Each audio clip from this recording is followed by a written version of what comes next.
Hello, everyone. This is News Talk 880 KJJR, and you found Focus on the Flathead. I'm Ross Strauser, along with Reed Trontel. And our special guest in the studio today, a return to Focus on the Flathead. Ladies and gentlemen, please welcome Jordan White. Wow. Thank you so much, guys. It's surreal to be back. We've had a little bit of a break, but I love Focus on the Flathead. Yes, you've done a great job over the last few months, and I know you would still be on this show, but you've got a new job that you're running for, Sheriff of Flathead County, so that kind of precludes you from being on a radio show and things like that, right? Funny thing that the FCC feels so strongly about keeping those candidacies clean. But on that note, this candidacy is so in line with what my heart was for Focus on the Flathead. Well, that is one thing we want to start out with is talking about the show a little bit and some of your favorite episodes. And not only that, what's coming up in the next few segments, we're going to talk about your run for sheriff. Reed, we have some new sponsors. Want to welcome Three Rivers Bank of Montana, Glacier Grins Pediatric Dentistry, but a lot of ways to find us. Not only now on the radio, you can find us on podcasting just about everywhere. Yep, you can find us bpodcast.com. You can find it kjjr.com if you click on the Focus on the Flathead banner. We're on Facebook. We're on YouTube, B Broadcasting Channel. And I'm trying to see if I don't forget. Oh, and iTunes as well. We're everywhere, Ross. This is great. Jordan, just in time for you to leave the show. I know. What I always do love is a legacy of leaving great things, because we can only take them so far. And for any of us to reach where we're truly going to reach in our life to have the most impact possible, we got to leave something behind. And I'm so proud to be leaving this show behind, because I know you guys have just ramped it up. You've doubled down. We have pediatric dentistry involved. I mean, even Reed can get his mouth fixed now. No, I know. He's a tough guy when it comes to his mouth. But that's a good one. Seriously, guys, when you think about, how far it's come from the very beginning when Reed and I first sat down and we're like, what are we going to do? What could this show possibly bring to the community? And you mentioned talking about my favorite episodes. One of the cool things about being a host on this show was I looked forward to every guest. I met some of the most unlikely folks doing this show that just would have never crossed my path in any other capacity in my life. I've had a career in public safety and business, but so many folks we interviewed just wouldn't have come my way, and I learned from each and every one of them. So let's do it. Let's talk about a couple of your favorites. And by the way, how many guests do you think you had over the time that you've done Focus on the Flathead? Well, I mean, we could come right down to it. We did it for 11 months, and that was, a show a week. So when you add that all up, we're over between 40 and 50 guests, which is a lot of people.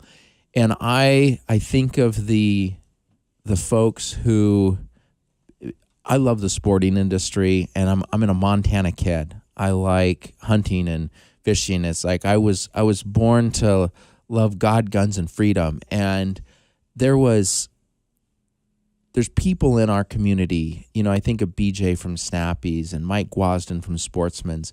Those stores, I grew up in those stores. And to be able to have those guys on this show and hear about how they grew those businesses, what they went through. And I'm telling you, I grew up there literally for 40 years through every different thing. But then guys like Don Bennett from Freedom Bank, who decides to start a bank in his basement and because he had a dream. And I'm a sucker for a great dream. And I've had so many myself over the years, just to think about somebody saying, I think the world would be different if, and they have the courage to show up, do the work, bring people alongside of them, and make such a huge impact in their community. And, business owners from so many walks of life, from the bicycle industry to truck driving schools. I mean, it's just nuts when we think about the different people who saw a gap in our community and said, I can fill it. Mm-hmm. And they did it. And they had no idea. My favorite stories of all, as I think of each interview, just clips from them run through my mind. Most of these people had no idea what they were getting into. They just did it. So we're going to ask you now. I mean, the radio was kind of a new thing to you a year and a half ago. Was this your first radio show? It was. People say, where did you get your radio experience? I said, I've been listening to radio all my life. What do you mean? So, yeah, I mean, you learned a lot from people, but you had to learn a lot from the radio experience as well. I did. This have to kind of set you up to become, sheriff a little bit. This gets you out there in public. Well, it is funny because some people would say it's my vision. I say it's my contract as I campaign for sheriff, that connecting the needs of the people to the heart of the community. And one of the ways that I believe the sheriff can do that is having almost 20 years of experience in over 20 years in public safety, but just in law enforcement, of seeing what the men and women who serve our community in that capacity, what they see and what they deal with. You know, when I think of communities getting to where they want to go, not where they would end up on their own, but when they get to where they want to go, they strategically plan and anticipate the steps that it's going to take to get there. And our men and women on the front lines of public safety can see when we're headed off course. We can see trends changing in the valley now towards human trafficking. That's a big thing for our kids. Mm-hmm. And we're seeing our kids getting pulled away from this community. And we just had an event that highlighted that. But when you think of the drugs that have been here for a long time, struggles in the family dynamics as we've just changed as a community and a culture, as generations change, we have just so much to do. And being able to share that this way is just a key to that. All right, our special guest, Jordan White. We're going to come back in just a few minutes. Let's talk running for sheriff. Absolutely. And this is Focus on the Flathead. Ross Strauser, Reed Trontel. We'll be back in just a few minutes right here on KJJR at kjjr.com. Qualifications and rules apply. See institution for details. If our lives are getting so much better, why has banking fallen so far behind? With monthly fees and bad service. Welcome to Megabank. Please hold. Welcome to Kasasa. Free checking with monthly rewards, refunds on ATM fees, and your choice of cash, music, and extra money to save. Upgrade to a free Kasasa account today, exclusively at select community banking providers. Do you Kasasa? Ask for Kasasa at Three Rivers Bank of Montana. Member FDIC and an equal housing lender. We are back. This is Focus on the Flathead. Ross Strauser, Reed Trontel in the studio today with our special guest, Jordan White, who is our former leader here, our former host of the show, but now moving on to running for sheriff of Flathead County. And we want to thank our sponsors again, Three Rivers Bank of Montana and Glacier Grins Pediatric Dentistry right here. Thanks so much for being on with us. Archives, you can find them on Focus on the Flathead's banner on kjjr.com. In fact, any of our Bead broadcasting stations and our websites, just click on that banner, Focus on the Flathead, you'll find us. And thanks for coming back with us, Jordan. Oh, my pleasure, Ross, and thanks again. And I love the direction we were going. We appreciate the sponsors. A lot of folks have come to me and said, what's happening with Focus on the Flathead? And I said, don't worry, we know it's going to come back, but I just won't be there because I'm taking this new step. So you guys have ramped it up and doing an awesome job. But when we broke, we were just headed down that path of what are the things where this ties together and connecting the community, the needs of the people with the heart of the community. And I see so many opportunities where we interact with people in real life. Some of the worst days of their lives, some of the worst news they'll ever get, some of the tough stuff they have to deal with. And when we look at the heart of the community, I see so many people ready to step up, help, support, embrace. It's been something I've experienced my entire life, long before I even got into public service. It's probably what got me into it in the first place as an EMT and a firefighter, because I got hit by a car and my house burned down when I was a kid. Wow. Yeah, right? What a lead-in. But I found that for my personal needs and what worked best for me is the work of law enforcement was really the key. And now that I see all of the people working hard in the community in our own way, you guys will do it here. We did it before with Focus on the Flathead, of just sharing a vision, sharing hope, a compelling future, And if someone's done something before, then maybe someone else will have the courage to follow in their steps and just branch off in their own special way. Well, we noticed that you came out and said, hey, I'm running for sheriff. You did it online. Was this a decision knowing that Sheriff Curry was stepping down and kind of retiring, actually? Well, there was some talk about whether he was going to. And, we've been friends. He's been a mentor for my whole career. And I knew he was getting ready. He hadn't officially said he wasn't, though. But I did put my hat in the ring on filing day, the first day, trusting that he really was ready to retire. And he's since made that announcement, and we're picking up momentum in the campaign, having a lot of opportunities to connect with the public and just hear from different people. It's really inspiring. So if I could ask you one big reason you're wanting to do this, because it can't be easy to run for sheriff in this county. It's not easy. It's competitive this time. Wonderful, good men who I've worked with are also seeking the same seat. But my situation is unique to me. I climbed the ranks as high as I could in the sheriff's office, reached under sheriff, and had a dream of my own and a vision because of 3 years coordinating search and rescue to create the first of its kind public-private philanthropic helicopter rescue program that we know today as Tuber Air Rescue. And we did that. I did that with philanthropist Mike Gogan, who gave me a giant vote of confidence to fund that and stand behind it. And it's running great today. But when I look at everything I've accomplished in my life, and I'm so proud of the relationships and the successes that I've created, but I know that it's not all I'm capable of.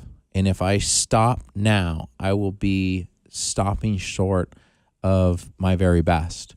So putting my neck out there, so to speak, for public scrutiny and asking for public trust in a county with 100,000 people is a big deal.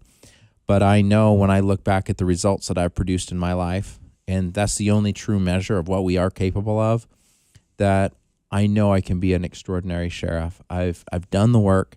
I have that vision, and am willing to make that a contract with the public for that next step in my life and in my career. And Jordan, I was going to ask, where can we find information about you? What's a website? Well, my website is www.whiteforsheriff.com. I'm also on Facebook at Jordan White for Sheriff. And there's, if you just Google me, there's been some great news coverage so far, but I know everybody has different questions, and there's certainly contact information on all of those for them to reach me directly. I look forward to our debates. I look forward to town hall meetings where we can interact as a community, and I can address some of those specific questions and needs. Well, one thing I was going to say, I noticed on your website you had a great breakdown of just what a sheriff does and what the kind of the responsibilities are. Could you just go into that a little bit? It is almost overwhelming for folks who just haven't thought much about it. It is one of the most important elected positions in any community. And that is because, first of all, the sheriff is charged. He's the chief law enforcement officer of the county, and his first primary job is keeping the peace.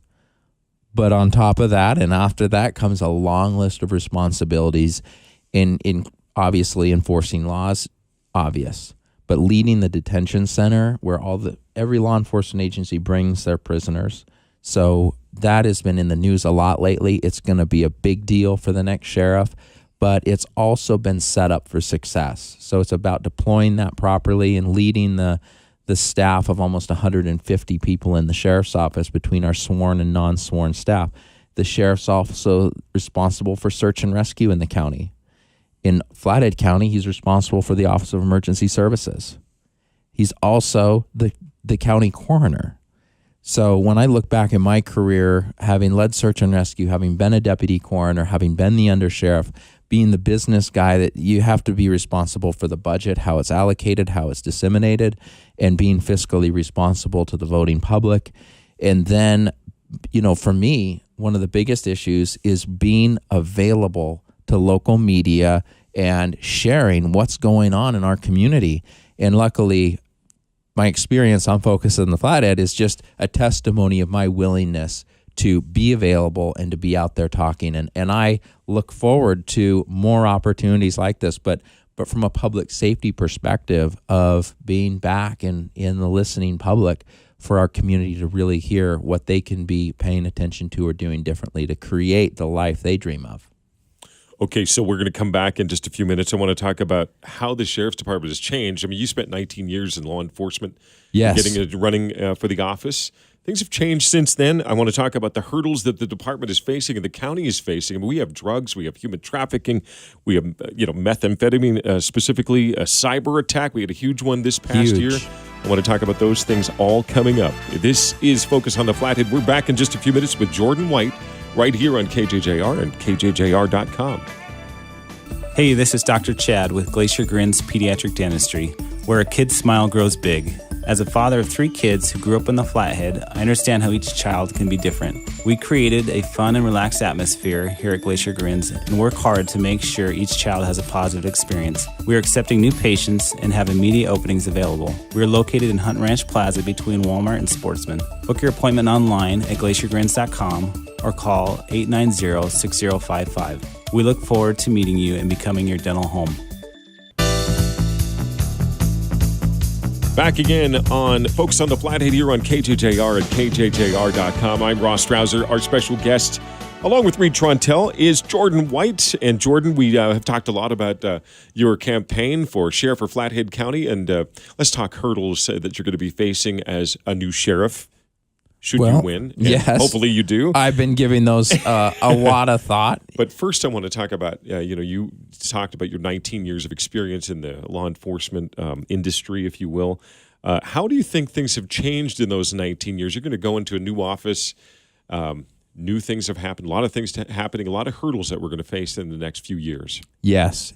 When I think back to my career, some of the most memorable changes, a lot of growth has occurred since I joined the office. And we not only had growth, but we went through 2008, we went through spiked gas prices where it was tough to balance a budget. It was that even to the point where local governments were looking at laying people off. And I'm so glad that this community just wouldn't let that happen. And I know that that's just a possibility of things to come. And we're looking at a whole different world, not only with the way that finances work and the way that business works, but because of the change in the internet. I mean, there's people listening to this that don't even know about dial-up. I was entering public safety when computers weren't even online. So they were on an intranet where we just communicated with each other in the office. And then a lot of changes happened. We did have mobile data computers in the car that would actually transmit over radio modems. And now, today, we have the world at our fingertips, but so do all the bad guys. And especially when it comes to that topic I mentioned earlier, like human trafficking, where we think that we're safe and protected in our own home, and we've got our kids where we know that they're safe and what they're doing. But the reality is that internet, it can be a portal to so much. And we just experienced that this fall in Columbia Falls. It shut schools down. It scared parents. It scared kids. And people just didn't know what to expect, because we experienced as a community what happens when that line of digital technology and information crossed into our real lives and triggered some real fears and real emotions that people have when it comes to their own safety and that of their kids. And I expect it to get worse. That was a first here in the Flathead, and we really appreciated how Chuck Curry, Sheriff Curry, and his office kept us informed here at B Broadcasting. It was almost a luxury to get that on a daily basis. Things were moving fast, and they were moving quickly to keep up with them and keep the public informed, and they did a great job. And I think that anytime we have that coming up in the future, we have to just keep getting better, because every time we have one of those runs with someone in a criminal element, they're getting smarter. We have to get smarter. So as a candidate for sheriff, I know that it's taking building a team of people prepared to deal with those kind of threats in a small community suddenly has worldwide access. So you are going to assume that we're going to just have more. We're going to have more we of have those to. type of We have to. I really wish that we could never have anything like that happen again. And if I do my job right and have the right leadership and men and women below me who are fully qualified to stay on the front edge of that and anticipate those threats and be on top of sharing that information and solutions before it's necessary, then maybe most of our community won't actually have to deal with it. But it sure should be. Let's talk about drugs here in the Flathead, because it's a huge issue in the schools, throughout the community, throughout the entire county. Where do you think that's headed? And let's involve how the sheriff's department is going to be involved. Well, one of the ways the sheriff's office has a huge play in this, because they're the coordinator of the Northwest Drug Task Force. So it's a 5-county conference of agencies that work together to combat drugs and criminal activity that's coming into the state. And when I started, it was methamphetamine was an explosive. And we've had some law changes. We've seen that taper off. But what we're seeing now from what I'm seeing actually tear families apart is heroin has come in, and it is ravaging aspects of our community, especially with our young people. It's a severe addiction, and it makes people take some really, really big risks in their life to meet that addiction. And it's something we have to take seriously. And every parent, every person needs to be aware of that. And the same with prescription drugs. We're seeing prescription drugs proliferating our community with illegal narcotics, drugs coming in, painkillers. Those addictions are something that as families and as groups of people, we need to give them the tools and resources to recognize there's a problem and have treatment options available. Well, we have a few minutes left to talk about the race itself and kind of your platform for running for sheriff for Flathead County. Can we go with that? Let's hear what you have to say to the people who are listening to this show right now about your campaign. Well, absolutely. And I say, when I think of my campaign, one of my first priorities is the men and women of the sheriff's office who I went through. This is my 4th political campaign that I've been involved in my career, and it can be tough for them. I just think about them and support them going forward. I want this to be a very clean campaign. This isn't a campaign where we don't know each other. Friends I respect, I've worked with, they've worked for me when I was the undersheriff. I admire them, and I hope that this is going to be an opportunity for the public to be more educated and more informed about their sheriff's office, because there's more of us out there spreading what our experiences, our knowledge, our wisdom from so many years of experience. If you compile that of 4 candidates, we got a lot of experience in that race. For my platform, I'm running on results. I've had the fortune to be in so many positions within the sheriff's office, including leadership, as well as bringing in 10 years of private enterprise, of fiduciary responsibility and planning, and blending those two together to provide solutions. I started early on writing grants and doing creative solutions of financing and bringing in partners from the community to solve problems within the office, because whether it was starting the Flathead County Dive Rescue Team because we didn't have qualified divers in the office, those are the type of things that I've done through my career. So when I know that I can say I'm connecting the needs of the people with the heart of the community, I count on those results and continuing that passion and that vision leading forward as your sheriff. Well, we have a June 6th primary election. Of course, we have the general in November, and we want to wish you the best of luck at all you do. And you brought us in a few stickers. Let me read it, Reed. Flathead County Sheriff-elect Jordan White, proven performance, effective leadership. I love it. Thank you guys so agree with much that. for the opportunity. I'm so grateful How does for it this feel show. to be on the other side of the mic for a It's change? fun. I have control issues, but you did a wonderful job, and I felt very safe on this side of the microphone. Thank you both for having me. Okay. Don't forget, we are online in a lot of ways. Reed, you want to go over that once again? We are at kjjr.com. You can click on the Focus on the Flathead banner there. We're on iTunes. We're on Facebook. We're on YouTube. We're at bpodcast.com. We're all over the place. Come back Saturdays, 8 a.m. Yeah, Three Rivers Bank of Montana and Glacier Grins Pediatric Dentistry are sponsors. This has been Focus on the Flathead here on News Talk 880 KJJR and KJJR.com. Have a great weekend, everybody.